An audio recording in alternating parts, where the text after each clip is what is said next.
वर्णिका भाग 2 वर्ग दसम के बिहार बोर्ड के आज पाठ नगर पाठ पढ़ना है, जिसके लेखक जिसके कहानीकार एस रंगराजन अर्थात सुजाता है। सुजाता का पूरा नाम वास्तविक नाम एस रंगराजन है, जिनका जन्म 3 मई 1935 चेन्नई तमिलनाडु में हुआ।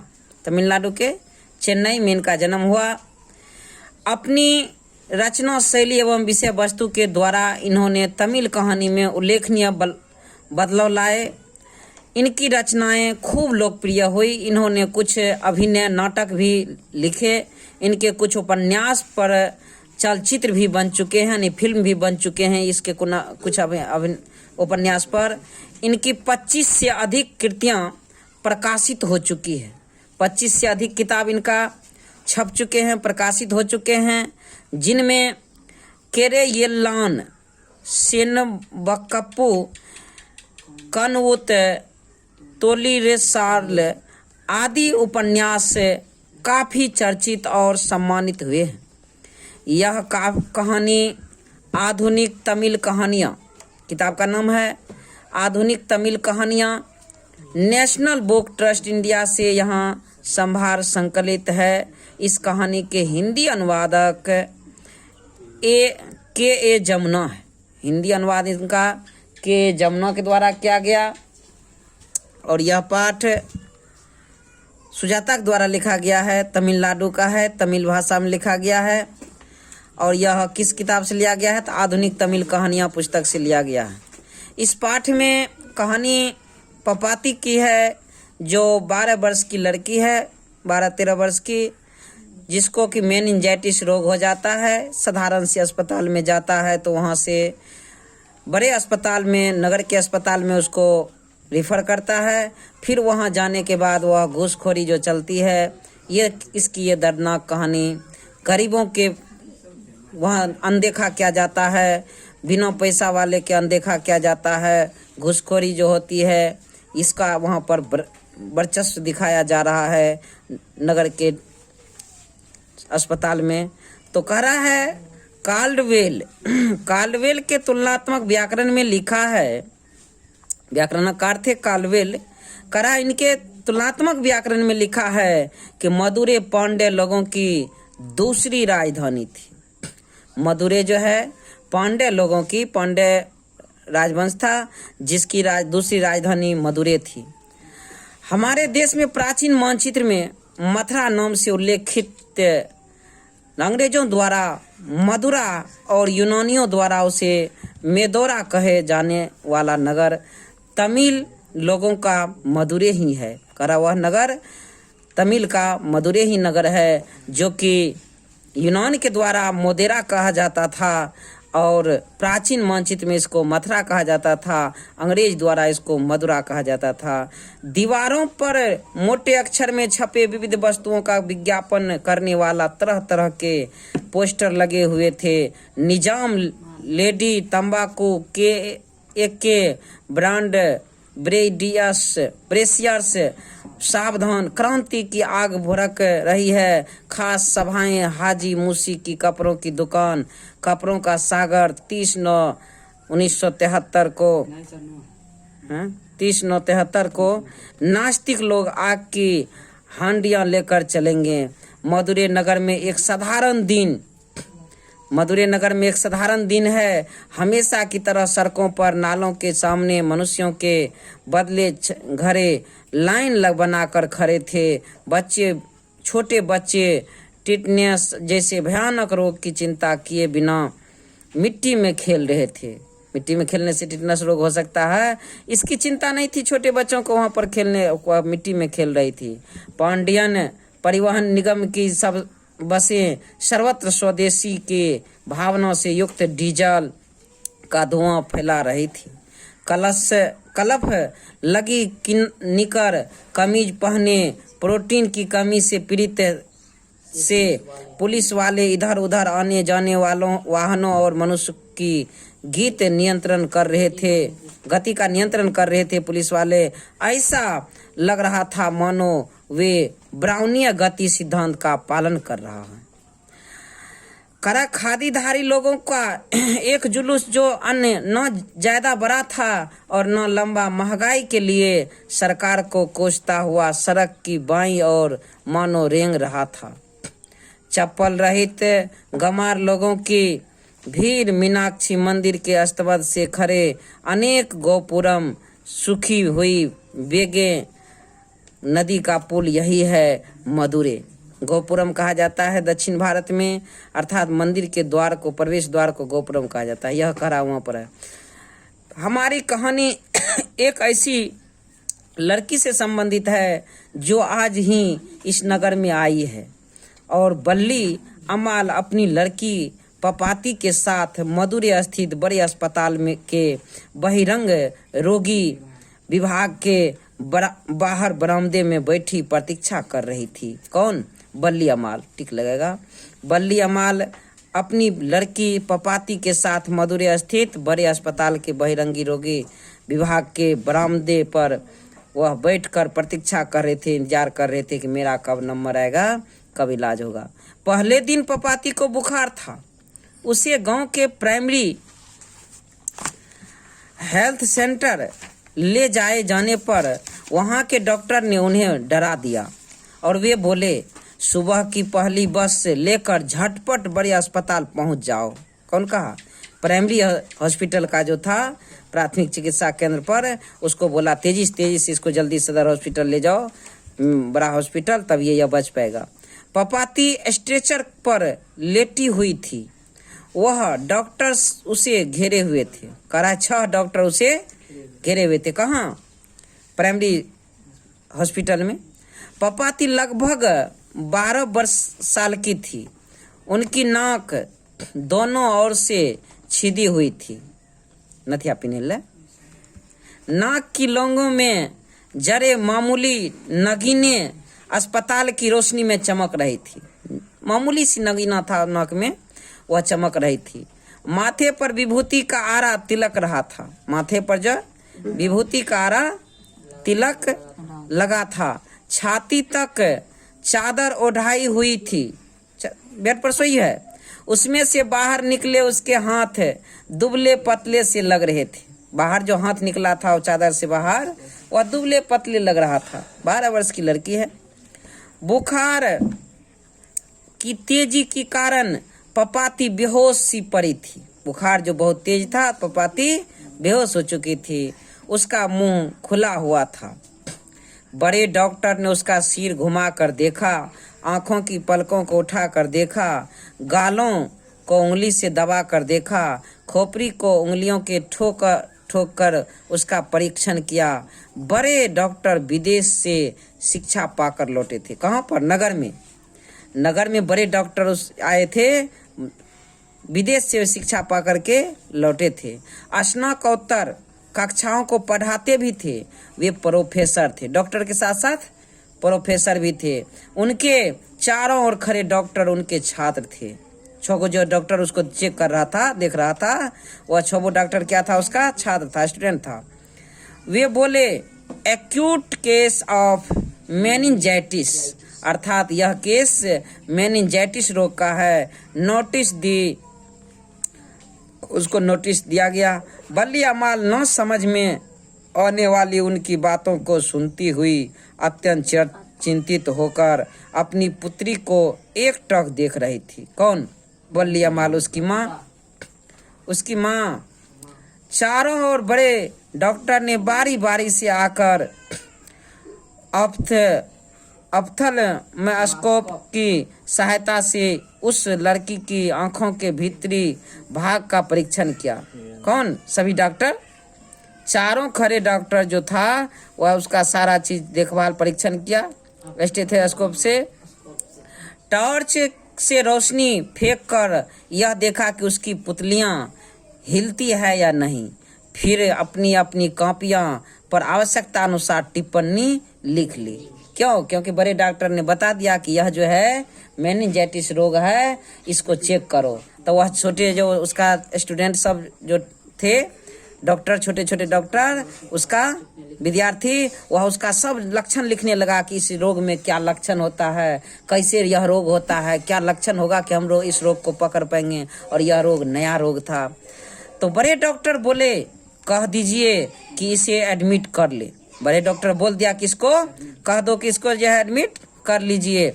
बल्ली अमाल ने बारी बारी से उनके चेहरों की ओर देखा। डॉक्टर में से एक बोला, माताजी, इस लड़की को तुरंत अस्पताल में भर्ती करना होगा। वह देखिए वहाँ से सज्जन बैठे हुए हैं, उनके पास जाइए, आपकी चिट कहाँ है।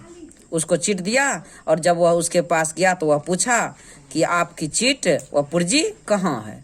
बल्ली अमाल के पास चिट नहीं थी। कोई बात नहीं, वे दे देंगे। अरे यार, वह तू चल, बाबूजी इस तरफ से। बल्ली अमाल ने बड़े डॉक्टर की तरफ देखते हुए पूछा, बाबूजी बच्ची अच्छी हो जाएगी ना? कौन पूछा? बल्ली अमाल बड़े डॉक्टर से पूछती है कि अच्छी हो जाएगी ना, पहले इसे एडमिट करवा दे। बड़े डॉक्टर ने क्या कहा? पहले इसे एडमिट करा दे, इसको भर्ती कर दे, और इससे हम इसकी देखभाल करेंगे।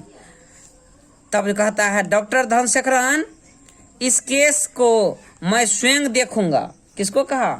उसका जो विद्यार्थी था उसको कहा, डॉक्टर धनशेखरन, इस केस को मैं स्वयं देखूंगा। कौन कहा? बड़े डॉक्टर। इसको ठीक लगेगा। दूसरे लोगों द्वारा घिरे हुए वे किसी मंत्री की तरह वहां से चल दिए। कौन? बड़े डॉक्टर किसी मंत्री की तरह वहां से चल दिए।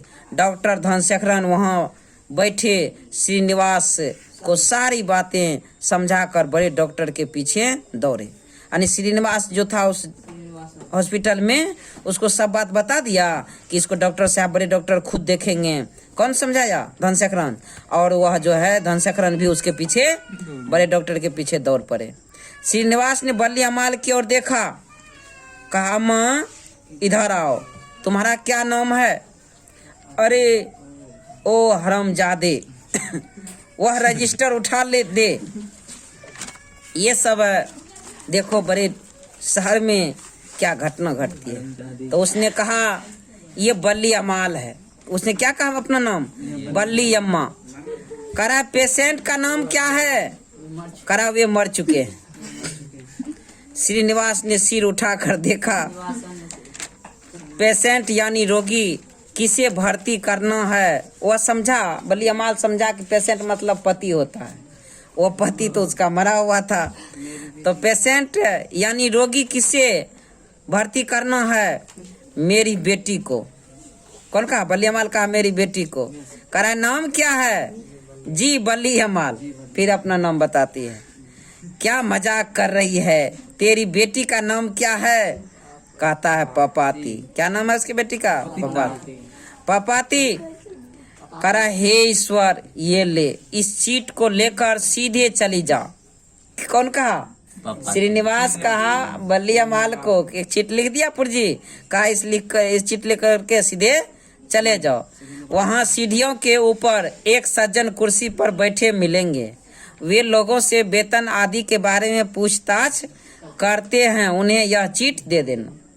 यानी वेतन के बारे में पूछता है, क्या करता है नहीं करता है, वैसे न इलाज होगा इसका। हाँ, तो वह पूछताछ करता, उसको चिट दे देना, वो तुमको रूम अपना फरमाइश कर देगा। बच्ची क्या करा? बच्ची का क्या होगा? कौन कर रहा है? बल्ली अम्मा। बच्ची को कुछ नहीं होगा, उसे यहाँ लेटी रहने दे। तेरे साथ कोई नहीं आया?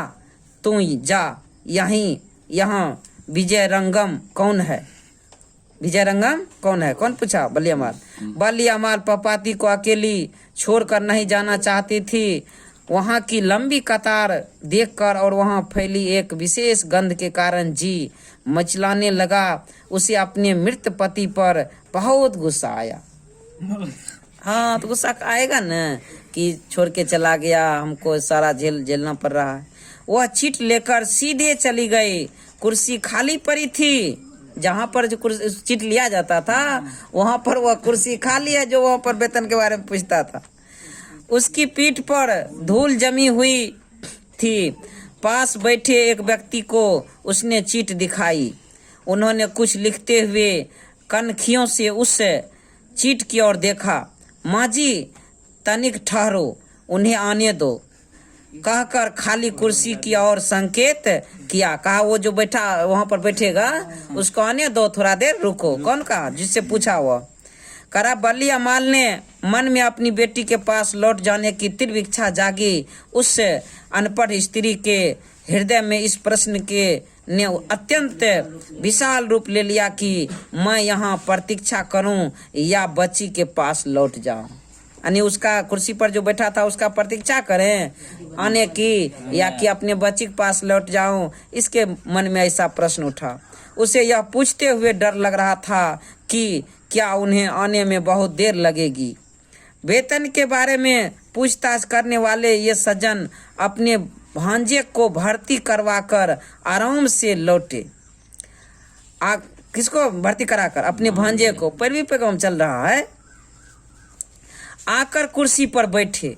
उन्होंने 3 बार नसवार ली, फिर रुमाल को रस्सी की तरह बटकर नाखूनों में डालकर सुर सुराकर चुस्त होकर बोले, देखो भाई, तुम लोगों को लाइन बनाकर खड़े होना चाहिए।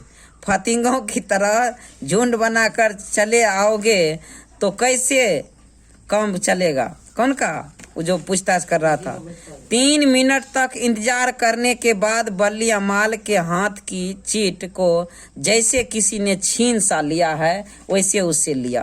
वो आदमी करा है, इस चीट पर तो डॉक्टर साहब के दस्तखत ही नहीं है। क्या कहा? ये चीट पर डॉक्टर दस्तखत ने किया है, ये चीट कैसे तुम लेकर आई है? जाकर डॉक्टर साहब के दस्तखत करवा ला। मुझे इसके लिए कोई कहाँ जाना होगा? कौन कहा? बल्ली अमाल। तू कहाँ से आई है? मोना डिपट्टी से। कहाँ से आई है? मोना डिपट्टी से। कहा अच्छा, मोना डिपट्टी से। कहकर क्लर्क जोर से हंसे, फिर बोले, अपनी वह चीट मुझे दे दे। और उसने दोबारा अपनी चीट उन्हें दी। उन्होंने उसे उलट पुलट कर देखा। तेरे पति का वेतन कितना है? कहा वे मर चुके हैं। तेरा वेतन कितना है? कहा वे मर चुके हैं। उसकी समझ में नहीं आया कि वह क्या करें। महीनों में कितने रुपये कमाती है? जब फसल काटने जाती हूँ तब वेतन के रूप में धान मिलता है, दूसरे मौके पर बाजरा, रागी आदि मिलता है। किसने बताया? बल्ली अमाल। रुपये नहीं मिलते? अच्छा, तेरा वेतन 90 रुपये लिख देता हूँ। कौन कहा? जो कुर्सी पर वो चपरासी साहब बैठा हुआ था, क्या नाम था उसका? क्लर्क साहब किरानी। घबरा मत, तुझसे पैसे नहीं लेंगे। ले इस चीट को लेकर यहाँ से सीधे जाकर बाएं हाथ की तरफ मुड़ जा। दीवार पर तीर का चिन्ह निशान लगा बना होगा, वहाँ से तू 48 नंबर कमरे में चले जाना। क्या नंबर कमरे में? 48 नंबर कमरा उसको फिक्स किया पपाती के लिए। अब क्या होता है? बल्ली अमाल ने उस चीट को दोनों हाथ में ले लिया। क्लर्क ने उसे जो संकेत दिए थे उनसे उसके सरल मन में और अधिक उलझन पैदा हो गया। हवा के झोंकों में पड़े कागज के टुकड़े की तरह वह अस्पताल में इधर से उधर भटकती फिरी। वह भूल गई थी कि किधर जाना है किधर नहीं। इधर से उधर बोख रही है। कानून के हॉस्पिटल वह बहुत बड़ा था। वह पढ़ना नहीं जानती थी। उस समय उसके ध्यान से यह बात उतर गई थी कि उसे 48 नंबर कमरे में जाना है। लौटकर वह उस क्लर्क से दोबारा कुछ पूछते हुए उसे डर लग रहा था। अचानक उसने अपने पास से 2 रोगियों को एक ही स्ट्रेचर पर ले जाते देखा। 2 रोगी को एक बेड पर ले जा रहा था घर का के। उनमें से एक बैठा हुआ था और दूसरा अधलेटा अवस्था में पड़ा था। दोनों के नाक में नली डाली गई थी। दूसरी ओर एक ट्राली में एक चौड़े मुंह वाले बर्तन में सांभर मिला भात ले जा रहे कुछ सफ़ेद टोपीधारी लोग दाईं दिखाई दिए। सभी प्रकार के सुसज्जित सफ़ेद कोट पहने, स्टेथोस्कोप को माला की तरह गले में डाले कुछ डॉक्टरनियाँ सामने से निकली। सफेद कोट पहने, स्टेथोस्कोप माला की तरह पहने डॉक्टरनियां निकले। पुलिस वाले, चाय कॉफी वाले, नर्स, सभी लोग सभी दिशा में आ जा रहे थे। वे लोग जल्दी में थे। उन्हें रोककर कुछ पूछते उसे डर लग रहा था। उसकी समझ में नहीं आया कि वह उनसे क्या पूछे। कौन? किसको? बल्ली माल को। किसी एक कमरे के सामने लोग भीड़ लगाए खड़े थे। वहां एक आदमी, उसके हाथ की चीट की तरह पीले रंग की बहुत सारी चीटें जमा किए हुए थे। उसने अपनी चीट उस आदमी को दे दी। उसने बिना देखे उसकी चीट लेकर रख ली। बाहर बेंच पर बैठे सभी अपनी बारी की प्रतीक्षा कर रहे थे। बल्ली अम्माल को पपाती की चिंता सताने लगी। लड़की वहां अकेली पड़ी है। जिस आदमी ने चीट इकट्ठी की थी वह एक एक का नाम लेकर पुकार रहा था और उन्हें उसी क्रम से बैठाता जा रहा था। चीट पर पपाती का नाम पढ़कर वह बोला, इसे यहाँ क्यों लाई? ले इसे लेकर सीधे चली जा। और वह चीट बल्ली अम्माल को वापस दे दी। इस पर वह बोली, बाबूजी, मेरी समझ में नहीं आया कि मुझे कहाँ जाना है। कुछ सोचकर उसने उसके सामने से जाते एक व्यक्ति को रोककर कहा, अमलराज, माताजी को 48 नंबर का कमरा दिखा दें। बल्ली अम्माल से वह बोला, इस आदमी के पीछे पीछे चली जाओ, ये वहीं जा रहे हैं। उसे अमलराज के पीछे भाग कर जाना पड़ा क्योंकि अमलराज तेजी में था। वहां एक और बेंच पर दूसरी ओर लोगों की भीड़ दिखाई दी। एक आदमी ने उसके हाथ से चीट ले ली।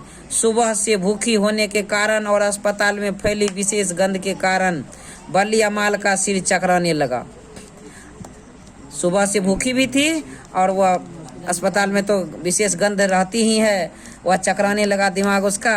आधे घंटे बाद उसका नाम पुकारा गया। किसका? पपाती का। वह कमरे के अंदर गई। आमने सामने दो लोग बैठे पेंसिल से कुछ लिख रहे थे। उनमें से एक व्यक्ति ने उसकी चीट अपने हाथ में ली और उसे उलट पुलट कर ध्यान से देखा। बहिरंग रोगी विभाग से आई हो? उसने पूछा। क्या पूछा? बहिरंग रोगी विभाग से आई हो? वह उसके इस प्रश्न का उत्तर न दे सकी। कौन? बल्ली अम्मा। चीट पर लिखा है कि रोगी को एडमिट किया जाए। इस समय जगह नहीं है।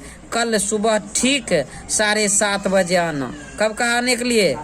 कल सुबह 7:30 बजे। बाबूजी, कहाँ आना होगा? कौन पूछा? बल्ली अम्मा। कहा, यहीं आना, सीधे यहीं आ जाना, समझी? उस कमरे से बाहर आते ही बल्ली अम्माल को अपनी बेटी पपाती की बहुत चिंता सताने लगी, जिसे वह लगभग 1.5 घंटे से अकेला छोड़ आई थी। वह उसके पास लौटने का रास्ता नहीं पा सकी। अस्पताल के सभी कमरे एक जैसे थे। उसे लगा मानो एक ही आदमी घूम फिर कर अस्पताल के अलग अलग कमरों में बैठा हुआ था। उसको लग रहा था इतना बड़ा कमरा था, इतना बड़ा हॉस्पिटल था। उसे लगा मानो एक ही आदमी हर जगह मिलता है। एक वार्ड में अनेक रोगी लेटे हुए थे, जिनके हाथ पैरों को ऊंचा करके उन पर वजन बांधा गया था। एक कमरे में क्रम से लेटे छोटे छोटे बच्चे मुंह बना कर रो रहे थे। मशीनों, रोगियों और डॉक्टरों की भीड़, उस भीड़ में वह वापस लौटने का रास्ता नहीं पा सकी। कौन? बल्ली अम्मा। यानी जहाँ पपाती थी वहाँ वह पहुँच नहीं पा रही है कि किस होकर के जाएं, किधर जाएं। उसने डॉक्टरनी को पास बुलाकर उस जगह की पहचान बताई जहाँ से वह चली थी।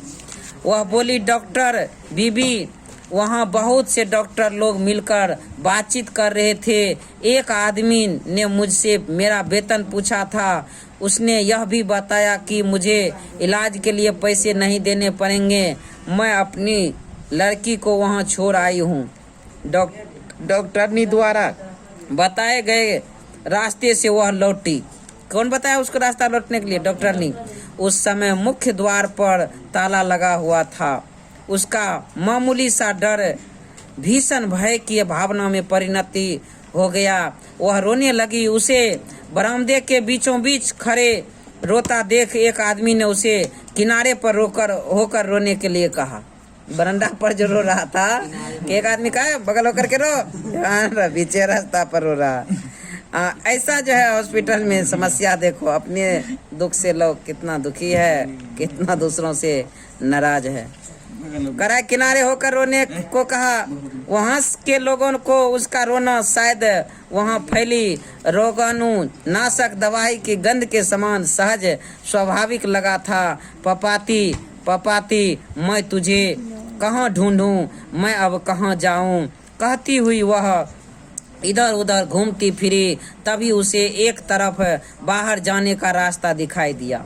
अस्पताल से बाहर जाने का रास्ता, उस दरवाजे से सिर्फ अंदर के लोगों को बाहर जाने दिया जा रहा था। उसे याद आया कि उसने यह दरवाजा पहले भी देखा था। वह बाहर आई। उसे याद आया कि वह यहाँ थोड़ी दूर चलकर दूसरे दरवाजे से अस्पताल भीतर गई थी। वह उस और दौड़ी दूसरे दरवाजे के पास पहुँचने पर उसे लकड़ी की बनी सीढ़ियों की याद आए। सामने वह सज्जन की कुर्सी खाली पड़ी थी जिसने वेतन आदि के बारे में पूछा था। मुझे वही जाना है। वह दरवाजा बंद था। अंदर एक किनारे पर पपाती अब भी एक स्ट्रेचर पर आंखें मूंदे पड़ी दिखाई दी। बाबूजी जरा दरवाजा खोलिए, बली अम्मा ने कहा। मेरी बेटी अंदर है, ठीक 3 बजे आना। क्या कहा? जाओ 3 बजे आना, अभी नहीं। इस समय सब कुछ क्लोज हो चुका है, यानी बंद हो चुका है। कितना बजे आने के लिए कहा? 3 बजे। वह 10 मिनट तक उस आदमी से मिन्नत करती रही, मनाती रही। उसकी भाषा बल्ली अम्मा की भाषा में नहीं आई। किसी व्यक्ति से पैसे पाकर उन्हें चूम कर उसने उनके लिए दरवाजा खोला। किसी आदमी से घूस लेकर के उसके लिए दरवाजा खोला। उस रास्ते से वह झटपट अंदर भागी। कौन? बल्ली अम्मा। और उसी रास्ते से वह भी अंदर चली गई। अपनी बेटी को उठाकर छाती से लगाया और अकेले ही जाकर एक बेंच पर बैठकर खूब रोई। पहले बड़े डॉक्टर MD के विद्यार्थी की कक्षा को समाप्त कर एक कप कॉफी पीकर वार्ड की ओर चल दिए। हॉस्पिटल की ओर विद्यार्थी को पढ़ाया, एक कप कॉफी पिया, तब आकर के इधर आता है। उन्होंने सुबह मेनिंजाइटिस का जो केस देखा था वह उन्हें अच्छी तरह याद था। उन्होंने हाल ही में ब्रिटिश मेडिकल जर्नल में उस रोग की कुछ नई दवाइयों के बारे में पढ़ा था। कौन? डॉक्टर साहब। कहाँ पढ़ा था? ब्रिटिश मेडिकल जर्नल में उस रोग की कुछ नई दवाई के बारे में पढ़ा था, इसलिए कहा कि इसका इलाज करेंगे। मैंने आज सुबह मेनिंजाइटिस का एक ऐसे एडमिट करने को कहा था। 12 साल की लड़की कहाँ है? किसने पूछा? मैन जो डॉक्टर थे, बड़े डॉक्टर, उसने पूछा। डॉक्टर साहब आज यहाँ कोई एडमिट नहीं हुआ है। वहाँ पर अधिकारी सब बोले, करा क्या एडमिट नहीं हुआ? मैंने उसे एडमिट करने का खास आदेश दिया था। धनशेखरन, क्या आपको याद है? करा याद है डॉक्टर साहब। करा पॉल, आप जाकर पता करके आइए। किसको कहा? पॉल साहब को। इस केस को इन लोगों ने कैसे मिस कर दिया? पॉल सीधे नीचे गए और उन्होंने अब आमने सामने बैठे दोनों क्लर्कों को पूछताछ की। जो भी क्लर्क था उसको पूछताछ किया दोनों को। क्या करें बाबूजी, आप लोग एडमिट लिखकर चिट पकड़ा देते हैं। यहाँ वार्ड में खड़े होने के भी जगह नहीं है। कौन कहा? क्लर्क। कहा एडमिट लिख करके भेज देते हैं, यहाँ खड़ा होने का जगह है ना। और कहते हैं कि एडमिट कर लो, ये कर लो, जगह रहेगा तबे न। चला गया होगा, नहीं होगा जगह। कराए स्वामी, बड़े डॉक्टर साहब पूछताछ कर रहे हैं। वे लोग उनके परिचित हैं। कौन? बलिया मत ये बोला। हो सकता है। तो कहा मैं क्या जानूं? हो सकता है 12 साल की कोई लड़की मेरे पास नहीं आई। हो सकता है उसके बदले कोई और आया हो। मैंने सभी लोगों से कल सुबह 7:30 बजे आने के लिए कह दिया। कौन कहा? क्लर्क महोदय। रात को 2-3 बेड खाली हो जाएगी। कहा रात को 2-3 को बेड खाली हो जाएगी तब आएगी। इमरजेंसी हो तो पहले बता देना चाहिए न। हाँ, इस बात का संकेत भी देना चाहिए कि बड़े डॉक्टर उस केस में इंटरेस्टेड है। वे लोग उनके रिश्तेदार हैं। बल्ली अम्माल की समझ में नहीं आया कि वह अगले दिन सुबह 7 बजे तक क्या करें। अस्पताल के वातावरण ने उसे अत्यंत भयभीत कर दिया था। वह नहीं जान सकी कि उसे अपनी बेटी के पास रहने देंगे या अथवा नहीं। क्षण भर के लिए वह कुछ सोचती रही, फिर उसने बेटी को उठाकर अपनी छाती से लगा लिया, उसके सिर को अपने कंधे से टिकाकर और हाथ पैरों को लटकता छोड़कर वह उसे लेकर अस्पताल से बाहर आई। पीले रंग की एक साइकिल रिक्शा पर सवार हुई। रिक्शे वाले से बस अड्डा चलने के लिए कहा। कौन? बल्ली अम्मा। करा व्हाट नॉनसेंस। करा कल सुबह 7:30 बजे, यानी कि मैं कल सुबह 7:30 बजे अभी नहीं, तब तक वह लड़की मर जाएगी। डॉक्टर धनशेखरन, यानी वह डॉक्टर साहब बताया कि वह जो केस जो है कल सुबह 7:30 बजे आएगी। डॉक्टर साहब मेन जो डॉक्टर थे वो कल कहा तब तक तो वह लड़की मर जाएगी। डॉक्टर फिर कहते हैं, डॉक्टर धनशेखरन आप स्वयं OPDM में जाकर देखिए, वह वहीं होगी। इन दुष्टों ने वार्ड में कोई बेड खाली नहीं है, तो क्या हमारे विभाग के वार्ड में एक बेड खाली है? उसे वह बेड दिलवा दीजिए, जल्दी कीजिए। किसको कहा? धनशेखरन को। डॉक्टर साहब उसे किसी के लिए रिजर्व करके रखा गया है। डॉक्टर साहब को कहा, डॉक्टर साहब उसे किसी के लिए रिजर्व करके रखा गया है, जिसके बारे में कहा। करा I don't care, I want that girl admitted now, right now. करा अभी तुरंत उसको जो है एडमिट किया जाए। बड़े डॉक्टर साहब आज तक इस तरह चिल्ला कर नहीं बोले थे। अतः डॉक्टर धनशेखर, पॉल और हेड नर्स, ये तीनों, धनशेखर, पॉल और हेड नर्स मिरांडा सभी घबराकर बल्ली अम्माल को खोजने OPD की और दौड़े। इसे मामूली बुखार है। कौन कहती है? बल्ली अम्माल कहती है इसे मामूली भी तो बुखार है। वापस मोना डिपट्टी ले चलती हूँ, वहाँ के वैद्य जी को दिखा दूंगी। गांव के अस्पताल नहीं ले जाऊंगी, क्योंकि वह हमको भेज देता है बड़े हॉस्पिटल। वहाँ के डॉक्टर साहब ने ही मुझे डरा कर मदुरै जाने को कहा। मदुरै शहर की घटना है। इसके माथे पर खड़िया मिट्टी का लेप कर दूंगी, जिससे कि बुखार उतर जाएगा। ओझा से झाड़ फूक करवा दूंगी, सब ठीक हो जाएगा। साइकिल रिक्शा बस अड्डे की ओर बढ़ता जा रहा था। बल्ली अम्माल ने मन्नत मानी, यदि पपाती ठीक हो जाएगी तो बेदीश्वरन जी के मंदिर जाकर दोनों हाथों में रेज गाड़ी भरकर भगवान को भेंट चढ़ाऊंगी। ऐसा मन्नत मानते हुए अपने गांव मोना डिपट्टी चले जाती है। ये मदुरै शहर की हॉस्पिटल की ये दर्दनाक घटना, ऊंच नीच की भेदभाव, घूसखोरी का बर्ताव दिखा जाता है।